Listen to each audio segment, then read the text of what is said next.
الان خب تیراندازی کنیم. از اونجایی که من خیلی تیرانداز ماهریم دیگه رقابتم با روشان افتاده، نمیتونم دیگه خیلی حرفه‌ای بازی کنم. ببینیم کی ماهرتره.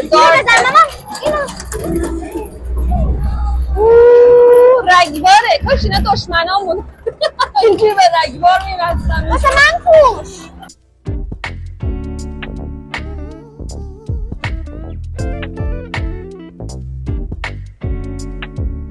همین تیکت داد به من.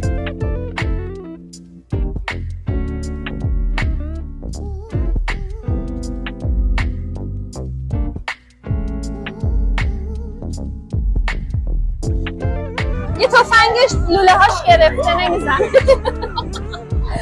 رفتی من اینا رو بزن.